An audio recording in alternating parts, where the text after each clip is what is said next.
இந்த அரிசி திரைப்படமாக பார்ப்பதை விட நான் ஒரே ஒரு விஷயம் மட்டும் நினைவுக்கு வருகிறது. கம்யூனிச கட்சிகள் கலைக்கு தமிழ்நாட்டில் கையில் எடுத்திருந்தால் திராவிட இயக்கங்களே கூட தோன்றியிருக்கிறார்கள். நீங்கள் எல்லாம் கலையை கைவிட்டதால் தான் அதன் மூலமாக உங்களுடைய கருத்துக்களை தமிழ்நாட்டில் பரப்பி திராவிட இயக்கம் ஆட்சிக்கு வந்தது. காலம் கடந்தாலும் பெட்டர் லேட் தென் நெவர் என்பதை போல கம்யூனிஸ்டுகள் இப்போ தற்போது கலையை கையில் எடுத்துக்கிறார்கள். தமிழக மக்களுக்கு கலையின் மூலமாக சொன்னால் மிக சிறப்பாக சென்றடையும். தற்போதுள்ள சூழ்நிலையில் திரைப்படத்துறையில் அரிசி போன்ற திரைப்படங்களை இயக்குவதோ அதை வெளிக்கொண்டு வருவதோ சாதாரண விஷயம் அல்ல.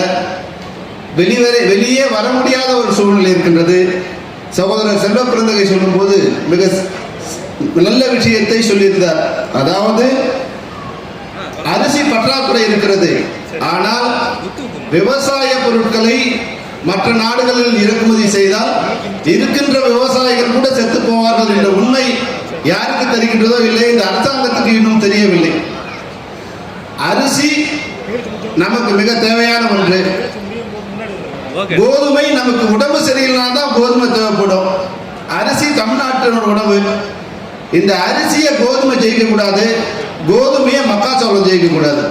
அதுதான் இந்த அரிசி திரைப்படத்தின் முன் நாங்கள் சொல்ல விரும்புகிற விஷயம்.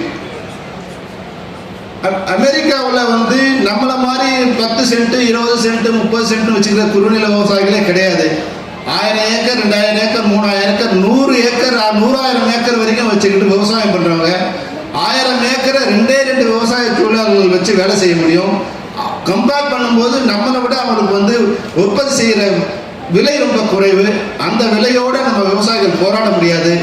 ஏற்கனவே நம்ம விவசாயத்துக்கு தகுந்த விலை இல்லாமல் செத்துக்கிட்டு இருக்காங்க. இதுல மார்க்கெட்டை விவசாய பொருட்களுக்கு ஓபன் பண்ணிக்கிட்டா விவசாயிகள் அரிசி பற்றாக்குறை போல விவசாயிகளும் பற்றாக்குறை ஆயிடுவாங்க. அதுதான் இந்த நாட்டோட நிலைமை. தயவு செய்து இது ஆளுங்கட்சி ஆளுநர்கள் மத்தியில் ஆளுநர்களோ இதை சரியா உணர்ந்துகிட்டோம். இதுதான் அரிசி திரைப்படம் மூலமா இந்த விழா மூலமா மக்களுக்கு நாங்கள் சொல்ல நினைக்கிற விஷயம். அரிசி நம்மளுடைய உயிர்னு சொல்லியிருக்காங்க. நிச்சயமா இந்த அரிசியை காப்பாற்ற வேண்டியது. அரிசியை மட்டும் இல்லை, அரிசி திரைப்படத்தை நீங்கள் பொதுமக்களாகிய நீங்கள், ஏன்னா நல்ல படம் வரலையே நல்ல படம் வரலையே நம்ம புலம்பிக்கிட்டே இருப்போம். ஆனால் நல்ல படம் வரும்போது நம்ம வீட்டில் உட்காந்து ஓட்டிட்டு வந்தால் பார்க்கலாம். நான் அந்த நல்ல படங்களை நீங்கள் ஆதரிச்சாதான் அரிசி வரும், நெல் வரும், நம்ம சமூகத்துக்கு உயிர் வரும். அதனால பொதுமக்களாகிய உங்களுக்கும் ஒரு பங்கு இருக்கு. அரிசி போன்ற திரைப்படங்களை நீங்கள் வரவேற்பு தந்து அதே படங்கள் போல நிறைய படங்கள்